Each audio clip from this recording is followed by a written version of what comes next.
ইমান কি জিনিস সেটা কবরে গেলে বুঝতে পারবেন ইনশাআল্লাহ। ইমান কি জিনিস সেটা কবরে গেলে বুঝতে পারবেন ইনশাআল্লাহ। যখন প্রশ্ন করা হবে মান রব্বুক, তখন বুঝতে পারবেন ইনশাআল্লাহ ইমান কি জিনিস। পৃথিবীতে যারা আল্লাহর সাথে শিরিক করেছে, কবরের এই প্রশ্নের উত্তর তারা দিতে পারবে না। মা দিনুকা, তোমার দিন কি? যারা ইসলামকে নিয়ে ঠাট্টা বিদ্রুপ করছে, এখন হাসি তামাশার পাত্র বানিয়েছে ইসলামকে, এরা কখনোই মা দিনুকার উত্তর দিতে পারবে না।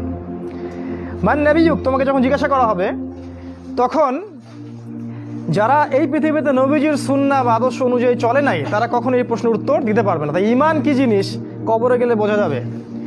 তাই আমি বলছি যে ইহুদি খ্রিস্টানদের সাথে কিছু মুশরিক আর আমাদের মতো কিছু মুনাফিক, আল্লাহ পাক আমাদেরকে মুনাফিকি থেকে উদ্ধার করুন, আল্লাহুম্মা আমিন, যারা ইসলামের সুবিধাবাদী অংশটুকু নিতে রাজি, যে অংশটুকু তাদের বিপক্ষে যায় সেটা নিতে তারা রাজি নয়। মানে হজ করতে পারি বছর বছর, সুদ ছাড়তে পারি না।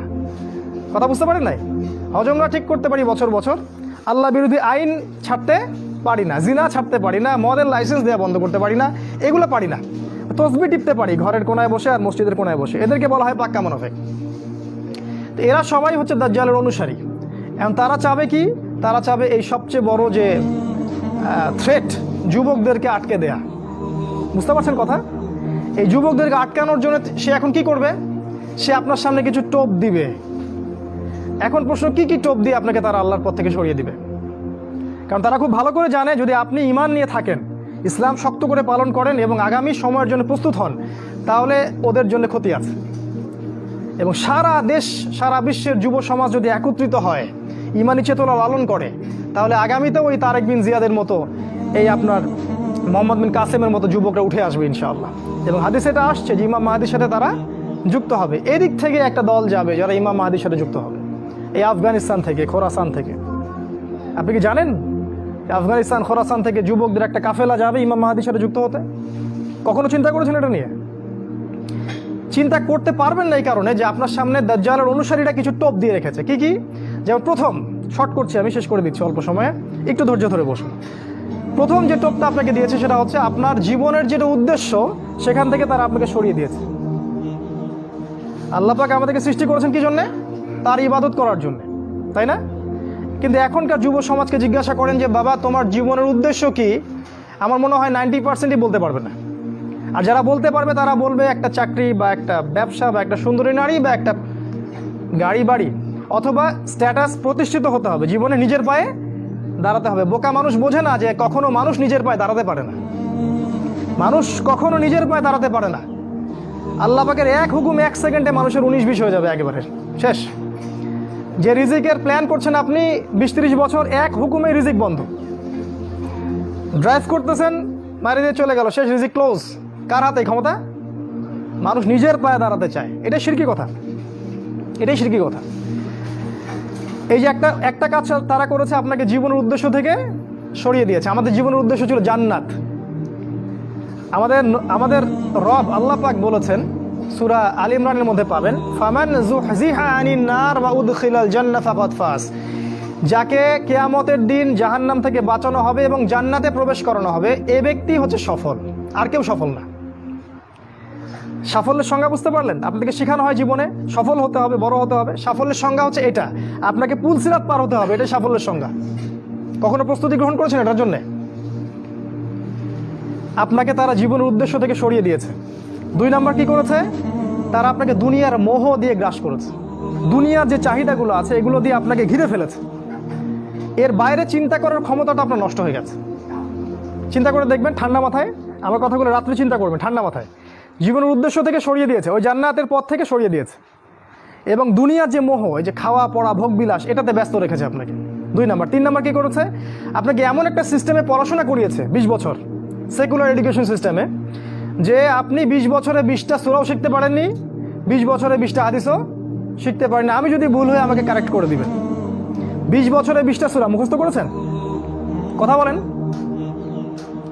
ভয় পাচ্ছেন? 20 বছরে 20টা সূরা কি মুখস্থ করেছেন কখনো? 20টা হাদিস বলতে পারবেন?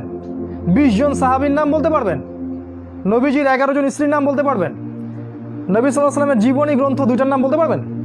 কি করলেন সারা 20 বছর ধরে পড়াশোনা করে? কি পড়লেন সারা 20 বছর ধরে? এই যুব সমাজ কি দাজ্জালের বিরুদ্ধে দাঁড়াতে পারবে কখনো? ইহুদি খ্রিস্টান মুশরিকদের যে ঐক্য, এদের বিরুদ্ধে এরা দাঁড়াতে পারবে? এরা আল্লাহর পথে জিহাদ করবে কখনো? তাই মনে হয় আপনার? সুবহানাল্লাহ।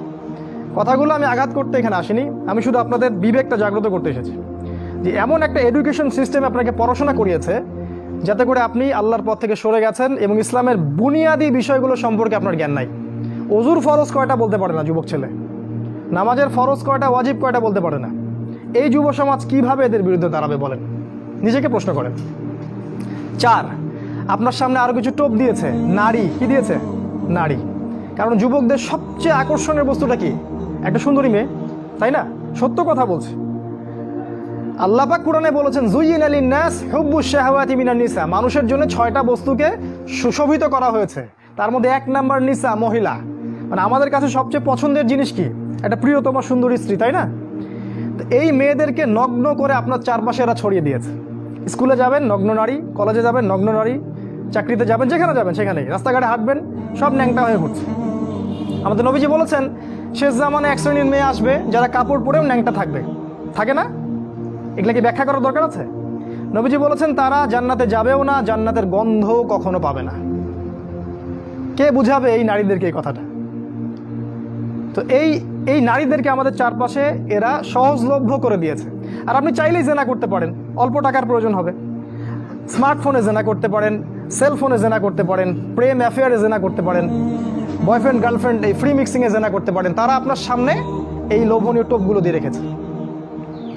তারপর আরও কি দিয়েছে? মাদক। হাতে হাতে মাদক সমস্ত যুব সমাজের। যখন ওরা হাতে হাতে মেশিন গান নিয়ে প্র্যাকটিস করে কিভাবে মুসলিমদেরকে মারবে, তখন আমরা ইয়াবা খাই বসে বসে। কথা বুঝতে পারছেন? ওরা প্র্যাকটিস করে, ওদের যুবকরা প্র্যাকটিস করে কেমন করে মুসলিমদেরকে ব্রাশ ফায়ার করে মারবে। ওই যে মিয়ানমারে মারে নাই, কাশ্মীরে মারতেছে না, ওই যে সিরিয়া দেখবেন, আফগানিস্তান, লেবানন, সব জায়গায়। আর আমাদের হাতে ওই যে ইয়াবা, তারপর আপনার ডাল, আপনার ফেন্সি ডিল, আপনার উমুক তমুক কী কী নাম আছে সব। জি জি, সুবহানাল্লাহ। এগুলো নিয়ে কখনো ভেবেছেন? এটা হাসছেন আপনি? লজ্জা হওয়া উচিত আপনার, লজ্জা করা উচিত যে যখন তারা আমাদের বিরুদ্ধে ঐক্যবদ্ধ তখন আমরা এই নারী, এই মদ, এগুলো নিয়ে ব্যস্ত আছি। আর যারা এদের পিতামাতা, এরা সবচেয়ে অপদার্থ শ্রেণীর মানুষ এই পৃথিবীতে। এদের কবরে থাকা উচিত, এই পিতামাতাদের কবরে থাকা উচিত।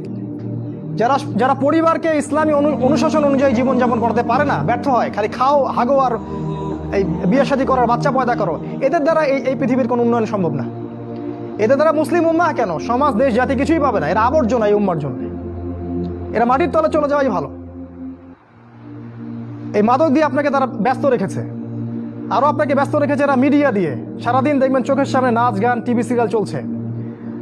জুয়া দিয়ে, এই যে এখন স্মার্টফোন দিয়ে, সারাদিন স্মার্টফোন, একটা স্মার্টফোন একটা জগৎ, একটা স্মার্টফোন একটা জগৎ। এটা আপনার চিন্তার শক্তিটা নষ্ট করে দিয়েছে। ঠান্ডা মাথায় আপনি এখন চিন্তা করতে পারবেন না, আপনার মাথা এখন পাজলড। ইউটিউব দিয়ে, ফেসবুকিং দিয়ে, জেনা দিয়ে, মদ দিয়ে, এই সব কিছু দিয়ে তারা আপনাকে ব্যস্ত রেখেছে। এর ফলে কি হয়েছে জানেন? এর ফলে দাজ্জালের ওই উদ্দেশ্যটা সফল হয়েছে। কোনটা? দাজ্জাল চেয়েছিল, তার অনুসারীরা চেয়েছিল আপনার ভিতরের যে নূর আছে হৃদয়ের মধ্যে, কলবে ঈমান, নূর, এটা যেন অন্ধকার এবং জুলুমাত দিয়ে প্রতিস্থাপিত হয়ে যায়। এখন আপনি আর চাইলেও দিনের জন্য চিন্তা করতে পারেন না। আপনার ভিতরে আল্লাহর জন্য কান্না আসে না, সেজদায় কাঁদতে পারেন না, আল্লাহর দিকে চোখ তুলে, আসমানের দিকে চোখ তুলে তাকাতে লজ্জা লাগে। আপনার মনে হয় যে আমি এত পাপী, কেমন করে তাকাবো? আপনি বুঝতে পারছেন আমার আমলনামা পাপে ভর্তি হয়ে যাচ্ছে। আপনার ভিতরের যে ইন্টারনাল যে হার্টটা ছিল, এটা করাপ্টেড হয়ে গেছে। এবং তারা এটাই চেয়েছিল যে আপনার ভিতরের নূর যেন নষ্ট হয়ে যায়। আল্লাহ পাক কোরআনে বলেছেন কদ আফলাহা মান যাক্কাহা, তারাই সফল যারা ভিতর থেকে পরিশুদ্ধ হয়েছে। ওয়া কদ খাবা মান দাসাহা, সে ব্যক্তি ধ্বংস হয়ে গেছে যার অন্তরটা ধ্বংস হয়ে গেছে। আর এই প্রতিটা বিষয় দিয়ে তারা আপনার রূহটাকে নষ্ট করে দিয়েছে। দাজ্জালের অনুসারীরা আপনার রূহটাকে, আত্মাটাকে নষ্ট করে দিয়েছে। খেয়াল করে দেখবেন আপনার চোখ দিয়ে পানি আসে না। একটা অন্যায় পাশে দেখলে আপনার গায়ের রক্ত গরম হয়ে যায় না। উম্মার মানুষদেরকে যখন অন্যায়ভাবে হত্যা করা হচ্ছে, আপনার ভিতরে কোনো ফিলিংস জাগে না। আপনি খেয়াল করে দেখবেন যে আপনি ঘন্টার পর ঘন্টা পর্নোগ্রাফি দেখছেন, জিনা দেখছেন, 3x দেখছেন, কিন্তু আপনার ভিতরে কোনো ফিলিংস কাজ করে না, মানে কোনো অনুশোচনা কাজ করে না। কারণ আপনার ভিতরটা নষ্ট করে দিয়েছে তারা। আল্লাহ রসুল বলেছেন যখন মানুষ একটা পাপ করে, কলবে একটা দাগ পড়ে, আরেকটা পাপ করে আরেকটা দাগ পড়ে, আরেকটা পাপ করে আরেকটা দাগ পড়ে। যদি তওবা করে দাগ উঠে যায়, তওবা না করলে দাগ পড়তেই থাকে, এক পর্যায়ে এই কলবটা দুর্গন্ধযুক্ত কলব হয়ে যায়। এত দুর্গন্ধ বের হয় এই কলব দিয়ে, যদি মানুষ জানতো তাহলে মানুষ থাকতে পারতো না পৃথিবীতে। এই জন্যই এই রকম শ্রেণীর মানুষের যখন মৃত্যু হয় তখন ওই মালাকুল মাউত এবং এই যে মৃত্যুর ফেরেশতারা তারা দুর্গন্ধে আত্মাটাকে বের করে নিয়ে আসেন, টেনে হিজড়ে ছ্যাঁচড়ায় বের করে নিয়ে আসেন। এই পাপী মানুষরা মারা যাওয়ার সময় এই ঘটনাটা ঘটে। এইভাবে তারা আপনাকে ব্যস্ত রেখেছে। এখন কি হবে?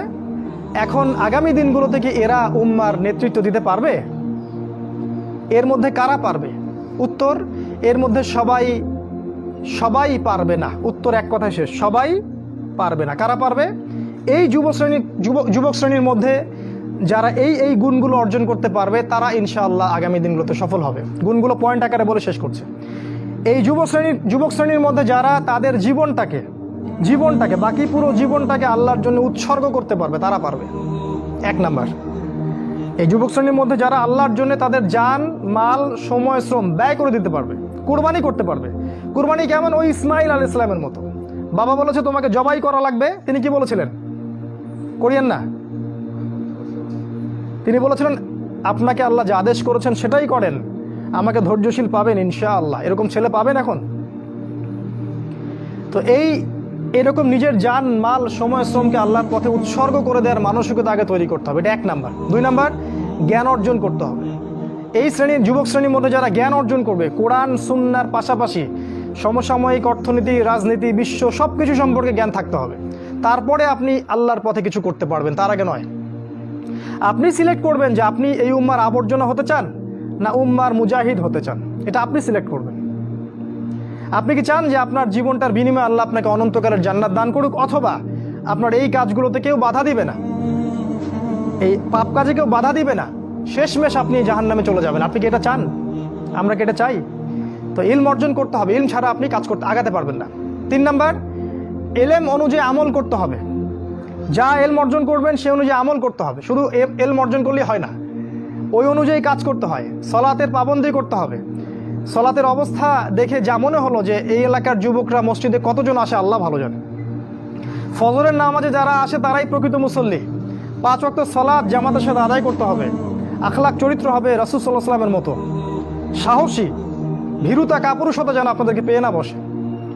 জ্ঞান অর্জন করে সাহসী হতে হবে, তদনুযায়ী আমল করতে হবে, এবং কোনো অবস্থাতেই পরাজিত হব না এরকম মানসিকতা তৈরি করতে হবে। শয়তান হোক আর ইবলিস হোক আর এই দাজ্জাল হোক আর অনুসারী হোক, কেউই আমাকে ঠেকাতে পারবে না এরকম মানসিকতা তৈরি করতে হবে। তারপরে ইনশাল্লাহ আপনি কিছু করতে পারবেন। প্রতিটা ইবাদত বন্দিগির ব্যাপারে সচেতন হওয়ার চেষ্টা করতে হবে, এটা হচ্ছে আপনার জানা অনুযায়ী আমল। 4 নাম্বার, আদর্শ পরিবার গঠন করতে হবে। জিনা বাদ দিয়ে ছেড়ে দিয়ে তওবা করে ফিরে আসেন, বাবা মাকে বলেন যে আমাকে বিয়ে দিন। আর বাবা মার উচিত তাদের বিয়েটা সহজ করে দেয়া। বিয়ে করুন, সংসার গঠন করুন, দিনদার নেককার ছেলে মেয়েদেরকে বিয়ে করুন এবং সুসন্তান জন্ম দিন, তাদেরকে আল্লাহর পথে দায়ী মুজাহিদ হিসেবে তৈরি করুন। 5, হালাল রিজিকের ব্যবস্থা করুন। ওই হারাম ব্যাংকিং সেক্টর থেকে, চাকরি থেকে রিজাইন দিয়ে দিন। যে সেক্টরে হারাম আছে, ঘুষ আছে, সুদ আছে, সব ছেড়ে দিন। কার জন্য ছাড়বেন? আল্লাহর জন্য ছাড়বেন। মনে রাখবেন রিজিকের মালিক আল্লাহ, আপনি আপনার রিজিকের মালিক নন। আপনি আল্লাহর জন্য যদি কিছু করেন, আল্লাহ পাক আপনাকে তার চেয়ে বহুগুণ দিতে পারেন। এই বিশ্বাস রেখে প্রয়োজনে সবজি বিক্রি করেন, কৃষিকাজ করেন, মৎস্য খামার করেন, ছাগলের খামার করেন, তাও ভালো। তারপরেও হারাম রিজিকের দিকে যাবেন না। অনুরোধ করছি ভিতর থেকে, মানে আল্লাহর দোহাই দিয়ে অনুরোধ করছি, হারাম রিজিকে যাবেন না। সারা জীবনের ইবাদত নষ্ট হয়ে যাবে, সারা জীবনের। যে ব্যক্তির ইবাদতে এতটুকু সুদের টাকা আছে, ওর ইবাদত কবুল হয় না। জানেন না সুদ খাইলে মায়ের সাথে জেনা হয়? এটা জানেন না যে সুদ খাইলে 36টা মেয়েকে ধর্ষণ করা হয়, আল্লাহ এবং তার রাসূলের সাথে যুদ্ধ করা হয় সুদ খাইলে? দিব্যি খাচ্ছি, প্রতিটা গ্রামে এখন সুদী এনজিও, সয়লাভ সমিতি আর এনজিও, সমিতি আর এনজিও। হালাল রিজিকের অন্বেষণ করুন, এটা হচ্ছে 5। 6 নাম্বার, আল্লাহর পথে সময় ব্যয় করেন। আপনি কোন মাযহাব, কোন তরিকা, কি ফলো করেন সেটা নিয়ে আমি কথা বলতে এখানে আসিনি। আপনি আল্লাহর পথে সময় দেন, যে যেখানে আছেন সেখান থেকে আল্লাহর পথে কিছু করেন, প্রজেক্ট হাতে নেন, কিছু করেন। এলাকার যুবকদেরকে নিয়ে একটা ফাউন্ডেশন করেন, বা একটা সংগঠন করেন, বা একটা প্ল্যাটফর্ম করেন, করে কিছু একটা করেন, যাতে করে এলাকার মধ্যে জাহেলিয়াতগুলো দূর হয়ে যায়। আল্লাহ আপনাকে সাহায্য করবেন ইনশাআল্লাহ। এটা ঠিক যে বাতিলপন্থীরা আপনার কলার চেপে ধরবে ঠিকই, কিন্তু আল্লাহ আপনাকে সাহায্য করবেন। আর আল্লাহ পাক যাকে সাহায্য করবেন তাকে কেউ ঠেকাতে পারে না, পারে? কখনো পারবে না। আপনাকে জেল দিবে, শুলি দিবে, মেরে ফেলবে, তারপরে দেখবেন আপনার শেকড় থেকে আরও 10টা গাছ ঠিকই উৎপন্ন হবে ইনশাআল্লাহ। অতএব দিনের জন্য সময় দিন, উম্মাহকে ঐক্যবদ্ধ করার চেষ্টা